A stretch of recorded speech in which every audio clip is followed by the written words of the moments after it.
ஆதவர்ஜுனா யாரு பணியாற்றிருக்காருல, எந்த எந்த எந்த அடிப்படையில் காசை வாங்கிட்டு வேலை பார்த்த ஒரு தரகர். இப்போ நான் கேட்குறேன் ஒரு ஊடகவியலாளரை நீங்கள் பதில் சொல்லுங்க. அதிமுக தலைமையில் பிஜேபி இருக்கா, பிஜேபி தலைமையில் அதிமுக? நமக்கு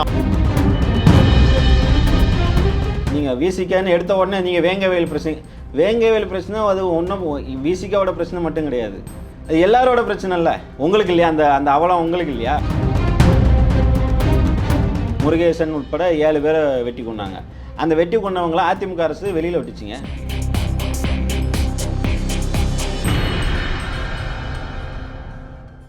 அறந்தமிழ் நேயர்களுக்கு இனிய வணக்கம்.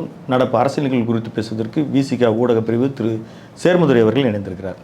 சார் வணக்கம். வணக்கம் சார். திரு ஆதவ அர்ஜுனா டிவிகேவில் இணைந்த பிறகு பல கருத்துக்களை சொல்லிட்டு வர்றாரு. அது ஒன்று ஒன்றா பார்ப்போம். அதில் குறிப்பாக திரு ரஜினிகாந்த் அவர்கள் தீவிர அரசியல் ஒரு 2021 தேர்தல் காலகட்டத்துக்கு முன்னால் அவர் கொரோனா உடல்நிலை இதெல்லாம் காரணம் காட்டி நான் தேர்தல் அரசியலிருந்து நான் விலகிக்கிறேன், அவர் தேர்தலே ஈடுபடல, நான் அரசியல் நிலைப்பாட்டிலேருந்து விலகிக்கிறேன் அப்படின்னு அவர் அறிக்கை விட்டதை நம்ம நாடறியும். ஆனால் தற்பொழுது திரு ஆதவ அர்ஜுனா சொல்கிறார், ரஜினிகாந்த் அவர்கள் மிரட்டப்பட்டதுனால தான் அவர் அரசியலிருந்து விலகினார்.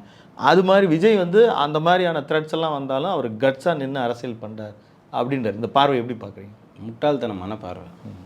முதல்ல ஆதவ அர்ஜுனா யார்? இல்லை, அவர் திமுகவில் அந்த தேர்தல் காலகட்டத்தில் பணியாற்றிருக்காரு. ஆதவ அர்ஜுனா யார் பணியாற்றிருக்காருல, எந்த எந்த எந்த அடிப்படையில்? தேர்தல் காலகட்டத்தில் தேர்தல் பணி காசை வாங்கிட்டு வேலை பார்த்த ஒரு தரகர், புரோக்கர், பொலிட்டிக்கல். அப்படி சொல்ல முடியுமா? உங்களுடைய கட்சியில் கூட துணை பொதுச் செயலாளர் கூட கொடுத்து பணியாற்றியிருக்காரு. அவருடைய நடவடிக்கைகள் மூலமாக தான் வெளியே போனார். இப்போது நீங்கள் நல்லா இருக்கிற குடும்பத்தில் கொளுத்தி போடுற வேலையை தொடர்ந்து போகிற இடத்துலலாம் செஞ்சுட்டு இருந்தேன்னா அவங்களுக்கு பேர் என்ன பேர் சொல்லுவீங்க? பொலிட்டிக்கலில் ஒரு நாகரிகம் கடைபிடிக்கணும். தனிப்பட்ட முறையில் யாருக்கும் எதிரியும் கிடையாது, நண்பனும் கிடையாது.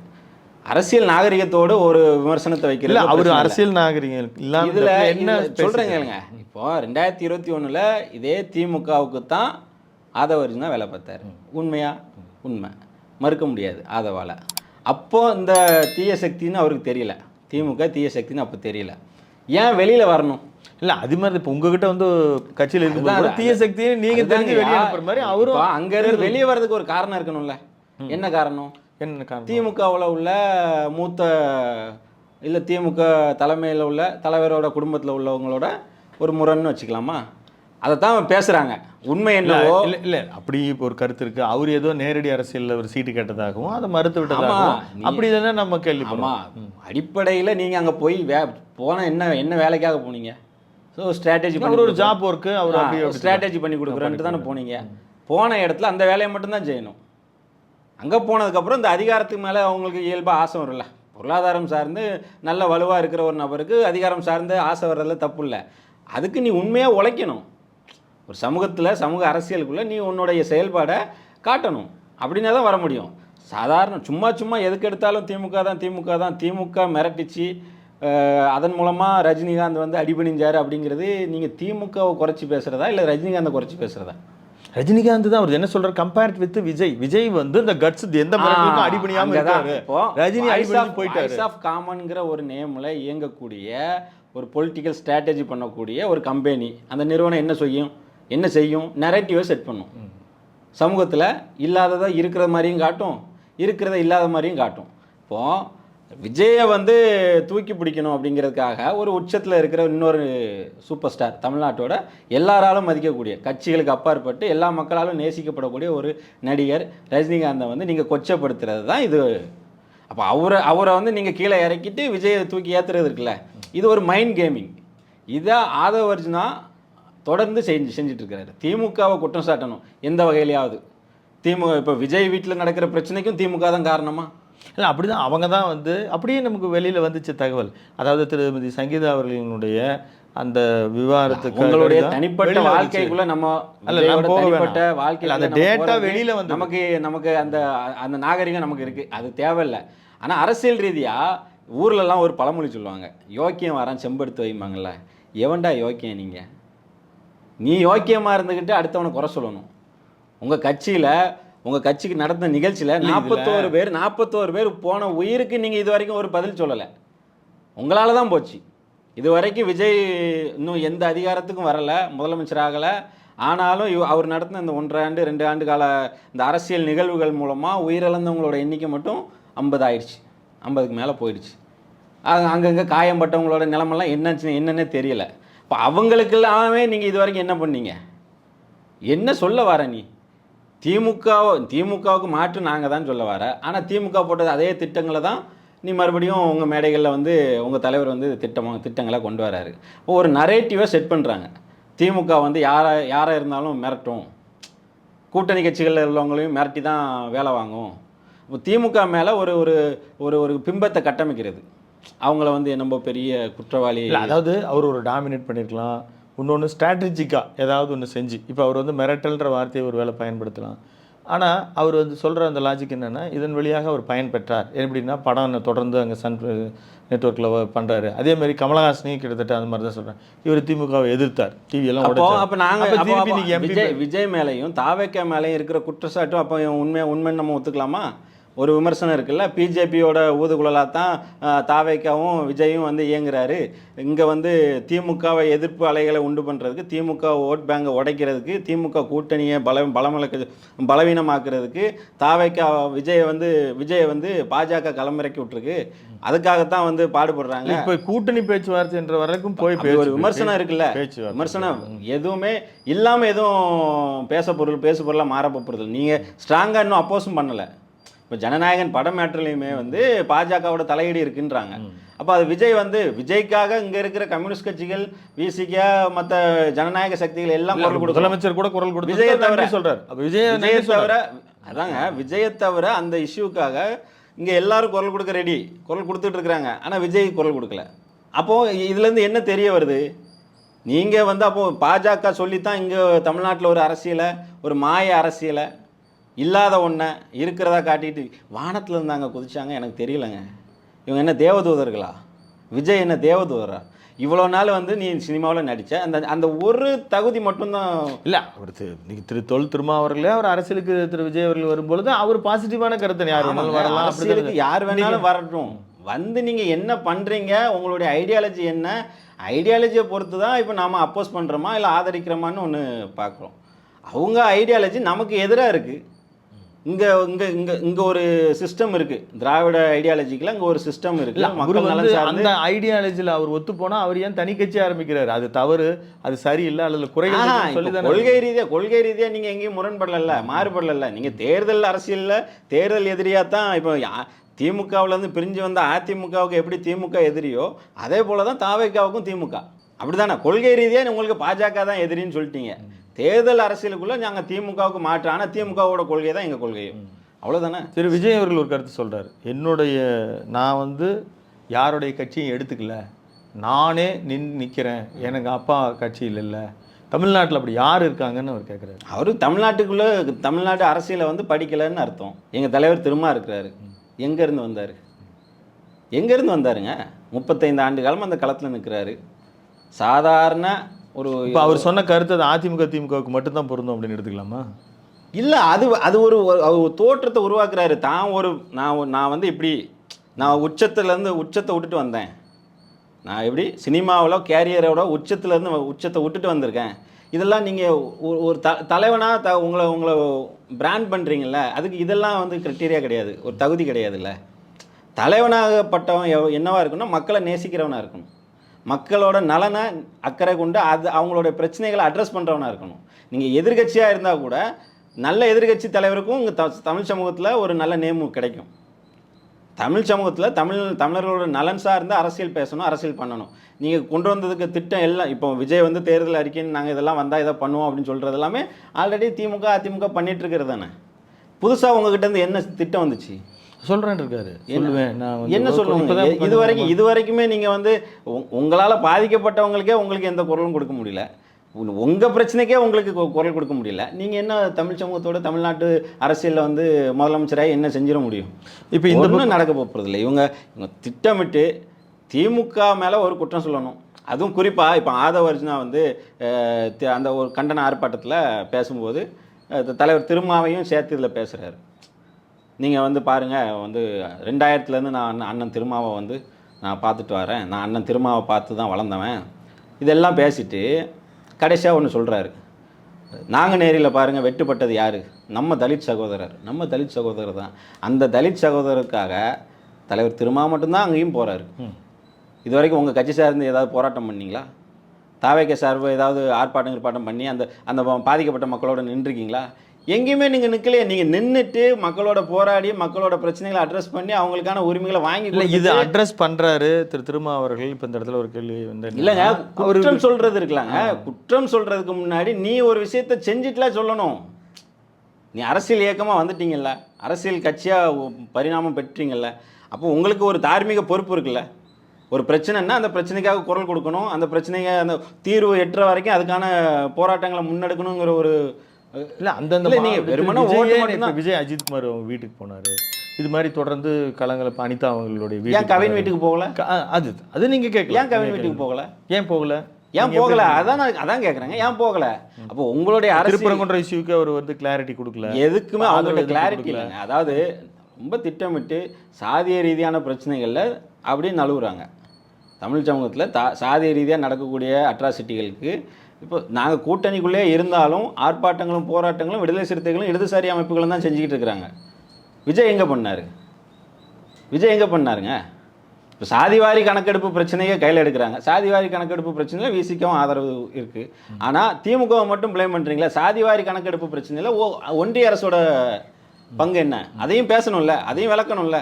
ஒன்றிய அரசு தலையீடு இல்லாமல் நடக்குமா இது? நிறைய தேர்தல் வாக்குறுதிகள் கொடுக்கப்பட்டது. இப்போ திரு பாமக திரு அன்புமணி அவர்கள் சொல்கிறார், நீங்கள் வந்து ஒரு 66 வாக்குறுதிகள் தான் நிறைவேற்றியிருக்கீங்க, மற்றதெல்லாம் நீங்கள் எல்லாமே போய் சொல்கிறீங்க. அந்த பயத்தில் தான் நீங்கள் நிறைய கூட்டணிகள்லாம் கட்டமைக்கிறீங்க. 27 28 பதட்டமுங்க. வேறு என்னங்க பதட்டங்க? ஒரு கூட்டணி ஆப்போசிட்டில் ரொம்ப வலுவாக வருது. ஏங்க அல்டிமேட்டாக கடைசியாக என்னங்க ஜெயிக்கணும். அது ஒரு வாக்காக இருந்தாலும் தோல்வி தான். கிடைக்கலன்னா ஒரு வாக்கு கூட பெற்றுட்டாலும் அவர் தான் வின்னர். அப்போ அந்த தேர்தல் அரசியலில் வாக்கு அரசியலில் அதை நோக்கி தான் எல்லா கட்சிகளும் நகர்றாங்க. இப்போ திமுக இவ்வளோ ஸ்ட்ராங்காக ஒரு கூட்டணி, அதில் 20 கட்சி வந்தான்னா 30 கட்சி வந்தான்னா, நீங்கள் மட்டும் எங்கள் கூட்டணியில் பாருங்கள் இவ்வளோ பேர் வந்துட்டோம், இவ்வளோ பேர் நாங்கள் சேரதும் பலமாக இருக்கிறோன்னு ஒரு இல்லாத ஒன்றையே நீங்கள் கட்டமைக்கும் போது, பலமாக இருக்கிற கட்சிகள் ஒன்றா சேர்ந்து ஒரு பலமான கூட்டணி அமைக்கும் போது உங்களுக்கு ஆட்டோமேட்டிக்காக பயம் வரும். அந்த பயத்தோட வெளிப்பாடு தான் பதட்டம். பதட்டத்தில் நீங்கள் என்ன பேசுகிறதுன்னு தெரியாமல் இப்போ அவங்க பிரச்சனை, அவங்க அப்பா மகனுக்குள்ள பிரச்சனையை அவங்க சரி செய்கிறதுக்கு முடியலையே. அப்பா மகனுக்குள்ளே இப்போ கட்சி யாருக்கு சின்ன யாருக்குங்கிற பிரச்சனை கிடையாது. அது வந்து உங்களுக்கு இப்போ திரு அன்புமணி அவர்களுக்கு தான். ஆமாங்க, நீங்கள் யாரோட இருக்கிறீங்க? ஆளுங்க ஒன்றிய அரசோட உங்களுக்கு நல்ல நெருக்கம் இருக்குது. அன்புமணி தான் வேணும்னு நினைக்கிறாங்க அவங்க. அப்போ அன்புமணிக்கு ஆதரவான நிலைப்பாடுகளில் தான் ஒன்றிய அரசு இவங்களுக்கு பாதுகாப்பு கொடுக்குது. சட்ட பிரச்சனைகளில் இவங்க பக்கம் தான் நிற்கும். எல்லாமே எல்லா அதிகார வர்க்கமும் இவங்க கிட்ட இருக்கு. அதுதான், அது வந்து அவங்களுடைய உட்கட்சி பிரச்சனை, அது தேர்தல் எதிராக. ஆனாலும் இதே மாதிரி நான் என்ன சொல்றேன், அவங்க பிரச்சனையை அவங்களால தீர்க்க முடியல. இவங்க என்ன, அதுக்கும் திமுக தான் காரணம். என் குடும்பத்துக்கு வந்து அவர் சொன்னாரு நேற்று. ஆமா, எல்லாத்துக்கும் திமுக தான். எல்லாத்துக்கும் திமுக தான். எங்க குடும்பம் நல்லா ஒற்றுமையா இருக்கு. வேற என்னங்க சொல்லுவாங்க? வேற என்ன சொல்லுவாங்க? அவங்களால வேற என்ன சொல்ல முடியும்? தன்னை நம்பி இருக்கிற ஒரு கூட்டத்தை குஷிப்படுத்தணும் அப்படின்னா நீங்கள் திமுகவை தான் குற்றம் சொல்லி ஆகணும். ஏன்னா திமுகவை எதிர்த்து அரசியல் பண்ணுறவங்க திமுகவை ஆதரிச்சா இப்போ பேசுவாங்க. இப்போ குற்றச்சாட்டுங்கிறது ஒன்று தோல. இப்போ நீங்கள் வந்து சொல்கிறீங்களா, அதாவது அவருக்கு வந்து கோர்ட்டு தான் கொடுக்குது, தேர்தல் கமிஷன் கொடுக்குறது, அதுக்கு ஒன்றிய அரசு அவர் கூட இருக்கிறதுனால தான் அவருக்கு அந்த சாதகமான வாய்ப்புகள் கிடைக்குதுன்ற மாதிரி. அப்புறம் அவங்க வந்து சொல்லுவாங்களே, எங்கள் கட்சியை வந்து குழப்பம் ஏற்படுத்துவதற்கு திமுக தான் மிக முக்கியமாக காரணமாக இருக்கிறதுன்னு. அப்புறம் அவங்களுக்கும் வந்து அந்த அவருக்குன்னு ஒரு உளவு பிரிவு அல்லது அவருக்கு ஒரு நண்பர்கள் சொல்லுவாங்க இல்லையா? தாங்க, அவங்க என்ன வேணாலும் சொல்லட்டும். உண்மை என்னங்கிறது அப்பாவுக்கும் பிள்ளைக்கும் தானே தெரியும். பிரச்சனை இன்ன வரைக்கும் அவருக்கும் இல்லைங்க. பிரச்சனை ஒரே வீட்டுக்குள்ளே அப்பனுக்கும் மோனுக்குமான சண்டை. இது அப்பா மோன் சண்டையில் யார் பக்கம் கை ஓங்குதுங்கிறது வந்து அது அவங்க யாரெல்லாம் வந்து லாபி பண்ணி அரசியலுக்குள்ளே வச்சுக்கிறாங்களோ அவங்கள பொறுத்து நடக்குது, அவ்வளோதான்.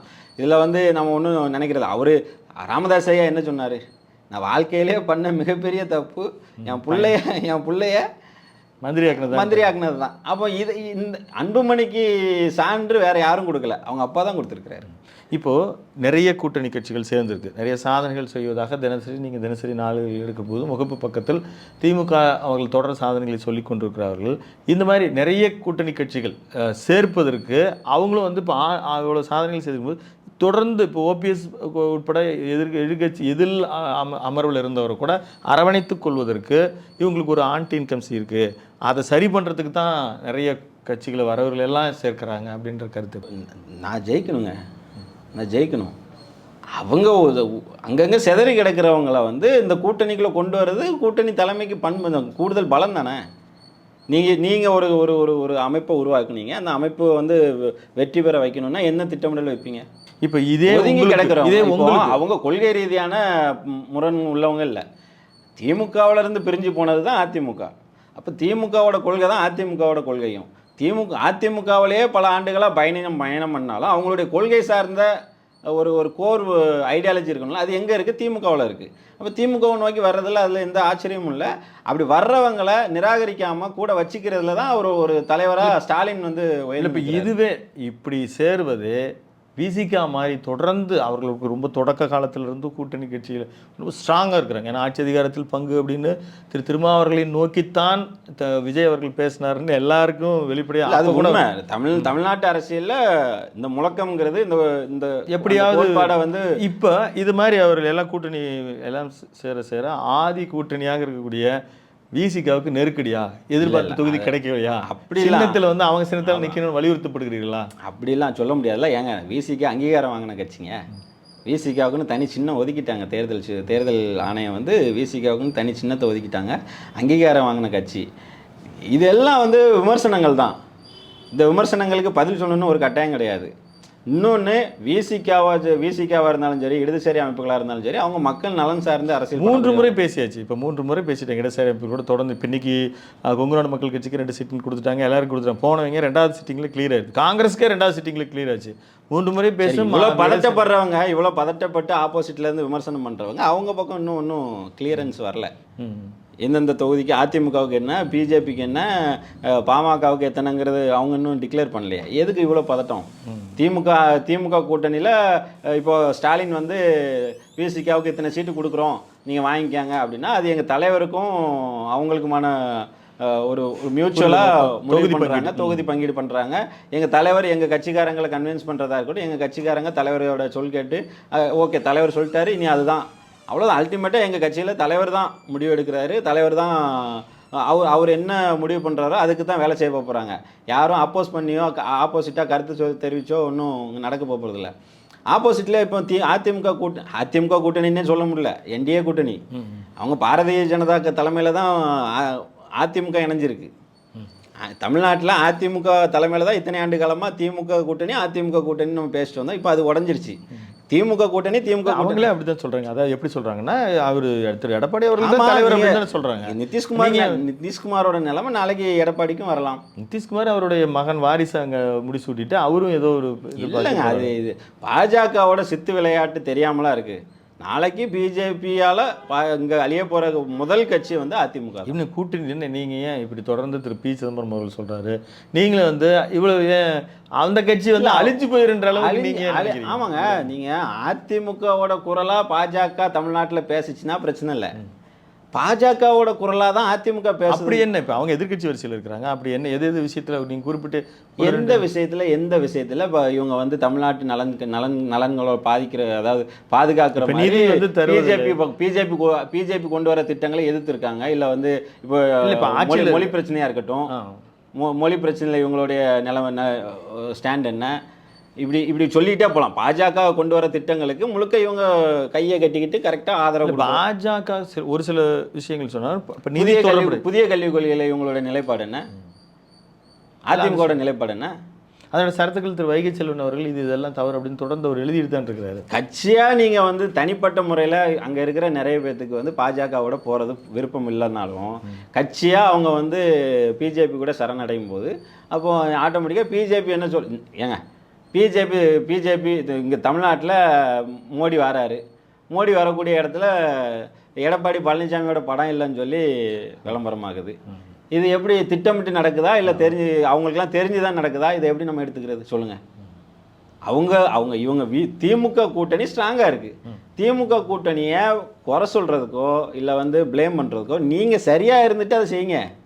உங்கள் கூட்டணியை வலுவாக்கிட்டு இதை செய்யுங்க.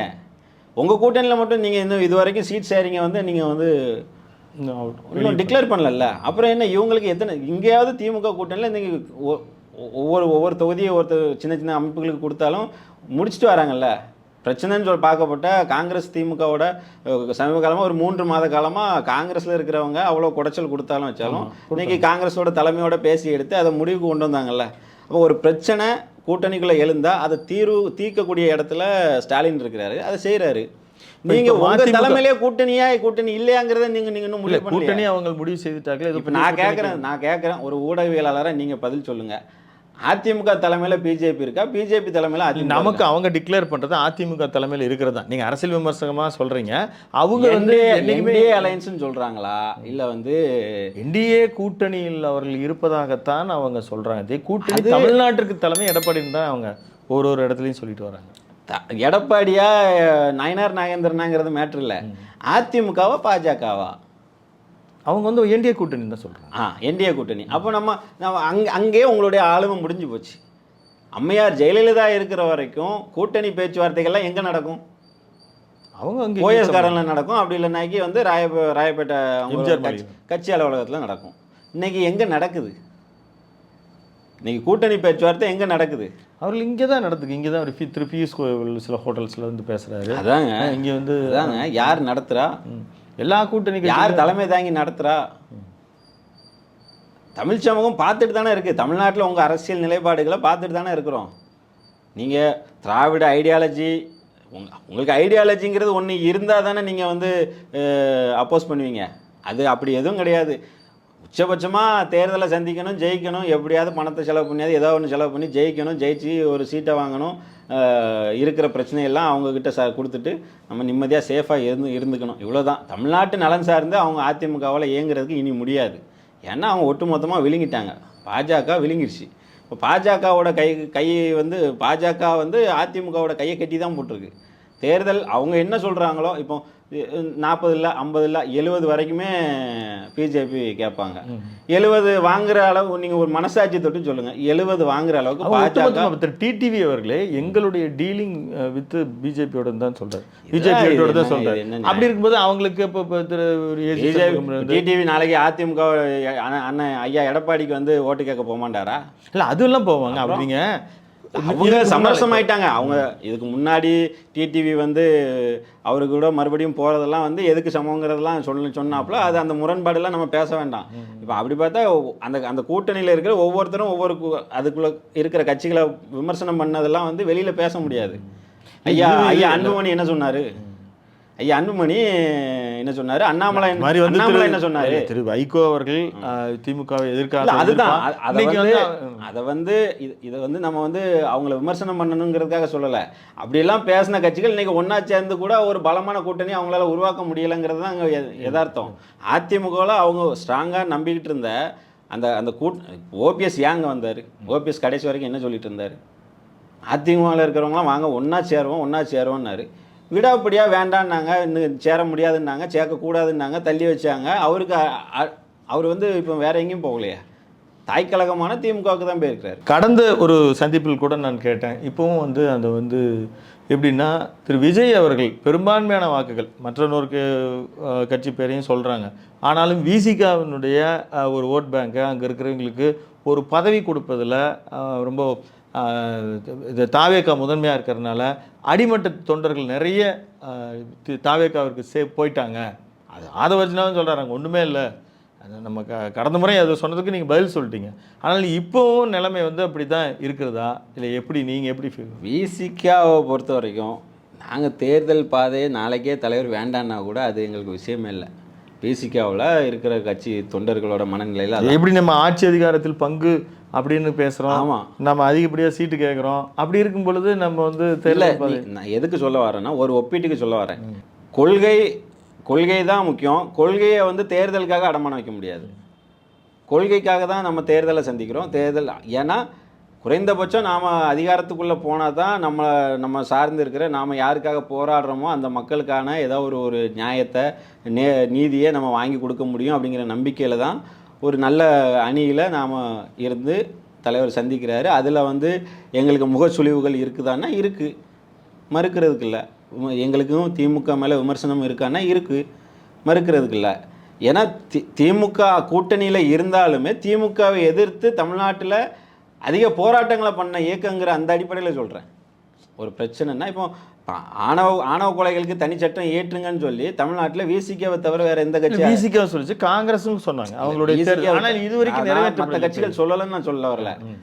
அதிக அளவில் போராட்டங்களை முன்னெடுத்ததாக இருக்கட்டும், அதுக்கு உண்டான வாய்ஸை கொடுத்ததாக இருக்கட்டும், அது நாங்கள் கொடுத்துட்டு இருக்கோம்ல. அப்போ கூட்டணிக்குள்ளே இருந்தாலும் எங்களுக்கான கோரிக்கை என்னவோ அதில் நம்ம பின்னடைய போகிறதில்ல. அதை அடையிற வரைக்கும் காலதாமதம் ஆகலாம், அது பிரச்சனை இல்லை. அதுதான் இன்னைக்கு இருக்கிற சூழல்ல. கொடியே கட்டப்போ கடந்த 2 வருடங்களுக்கு முன்னால் கொடி கட்டுவதற்கே இந்த கட்சி இது ஒரு தனிப்பட்ட திமுகவோட பிரச்சனையும் கிடையாது, தனிப்பட்ட விசிகோட பிரச்சனையும் கிடையாது. ஒட்டுமொத்த சாதி பிரச்சனை இது, தமிழ் சமூகத்தோட அவலம் இது. இப்போ எப்படி நீங்கள் வேங்க வயலுக்கு திரும்ப போகலைன்னு சொல்லி போயிருந்தாலுமே நாங்கள் தான் போயிருக்கோம். தலைவர் திரும்ப தான் அங்கேயும் போகிறாரு. தலைவர் திரும்ப மட்டும்தான் தமிழ்நாடு முழுக்க ஆர்ப்பாட்டங்களை பண்ணார், போராட்டங்களை பண்ணார். ஆனாலும் ஒரு குற்றச்சாட்டு என்ன, நீங்கள் ஆகுன்னா மீடியாக்களில் இப்போ அதிமுகவாக இருக்கட்டும், இல்லை மற்ற கூட்டணி அந்த அதிமுக அலையன்ஸில் இருக்கிற கூட்டணி கட்சிகளில் உள்ள பேச்சாளர்கள்லாம் என்ன சொல்ல வராங்க, டக்குன்னு நீங்கள் விசிகேன்னு எடுத்த உடனே நீங்கள் வேங்கவேல் பிரச்சனை அது ஒன்றும் விசிகாவோட பிரச்சனை மட்டும் கிடையாது, அது எல்லாரோட பிரச்சனை இல்லை. உங்களுக்கு இல்லையா அந்த அவலம், உங்களுக்கு இல்லையா? ஒரு மனுஷனாக ஒரு மனிதாபிமானம் மிக்க மனுஷனாக நீங்கள் உங்களை உணர்ந்தீங்கன்னா அது உங்களுக்கு பிரச்சனை இல்லையா?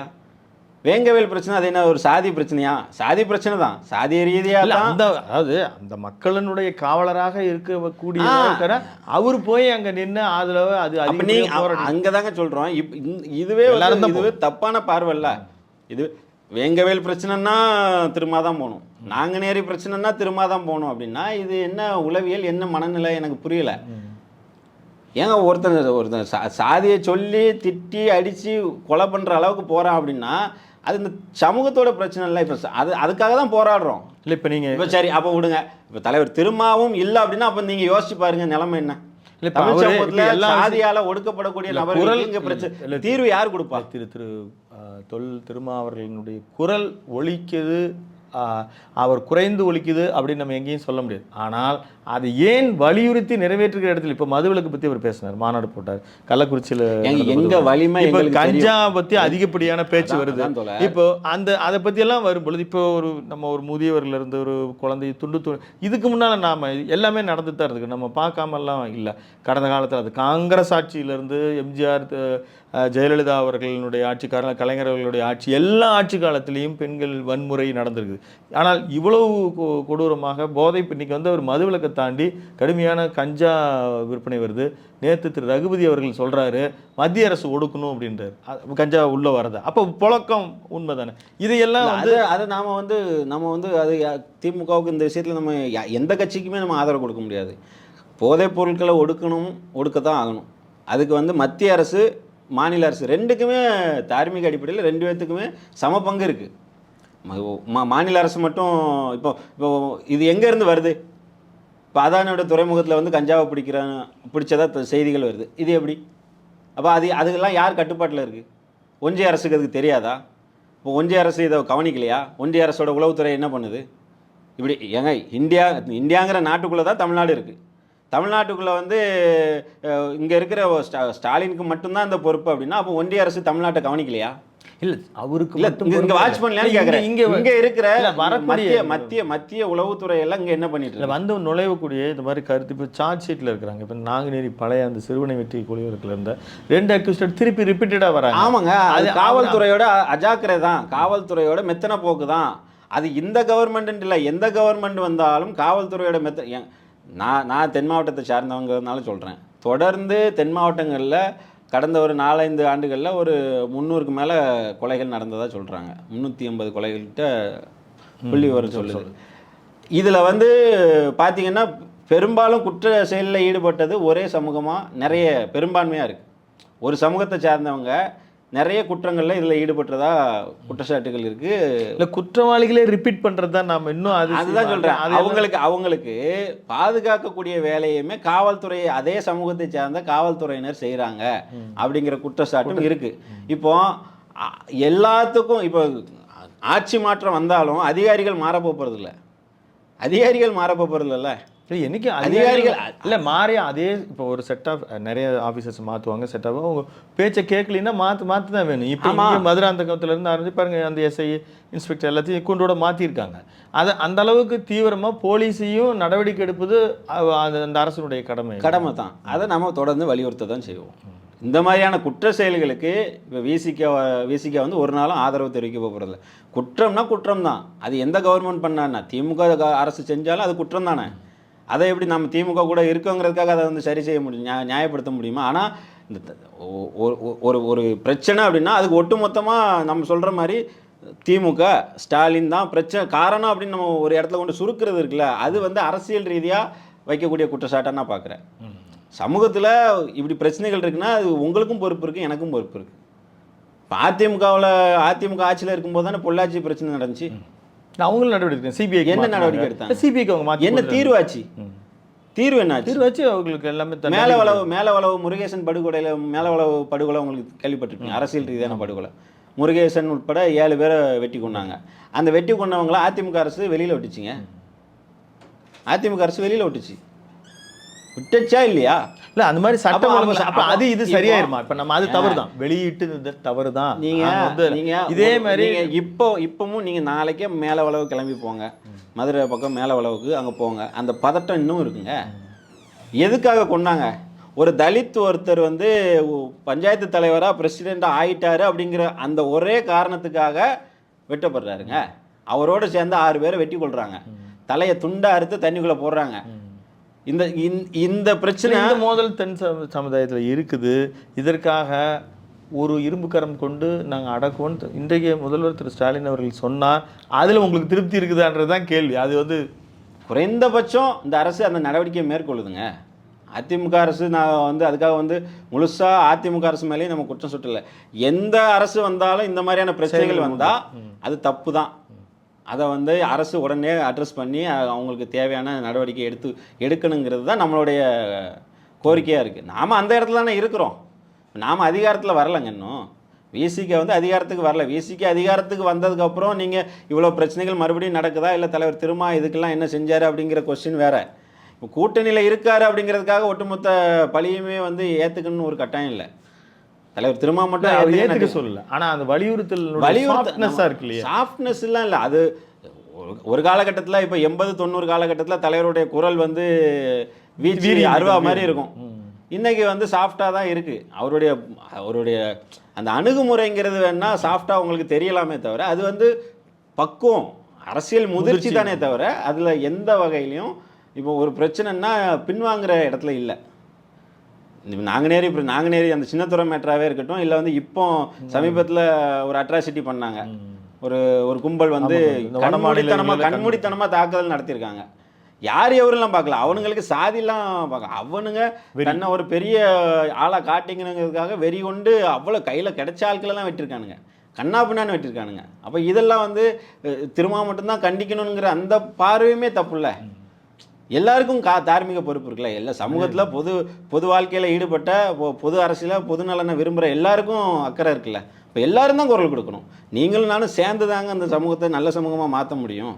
தனிப்பட்ட முறையில் நீ நல்லவன் இல்லை, நான் நல்லவன் இல்லை, நீ கெட்டவன் நான் கெட்டவன் சொல்லி சண்டை போட்டுட்டு இருக்கிறதுல ஒரு அர்த்தமும் இல்லை. ஒரு சமூகத்தை ஒரு நல்ல சமுதாயமாக ஒரு அறிவார்ந்த சமுதாயமாக வளர்த்தெடுக்கிறதுல 2 பேர்த்துக்கும் ஆப்போசிட்டில் இருக்கிறவங்களுக்கும் அந்த தார்மீக பொறுப்பு இருக்குது. அதை உணர்ந்து அரசியல் பண்ணணும். அதை உணர்ந்து தான் ஒருத்தர் திட்டிக்காமல் நீ ஆப்போசிட்டாக இருந்தாலும் நல்ல எதிர்க்கட்சியாக இருக்கணும்ல.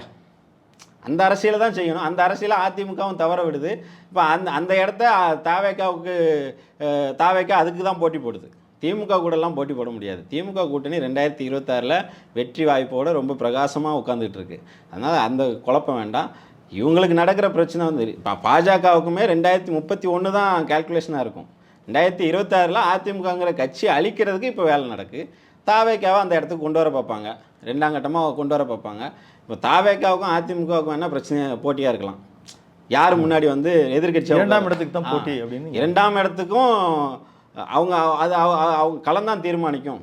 உங்கள் அரசியல் கருத்து பதிவுக்கு மிக்க நன்றி. மீண்டும் ஒரு சந்தர்ப்பத்தில் சந்திப்போம். நன்றி, வணக்கம். நன்றி தோழர். நேயர்களை தொடர்ந்து இணைந்திருங்கள். ஆரன் தமிழுடன். நன்றி, வணக்கம்.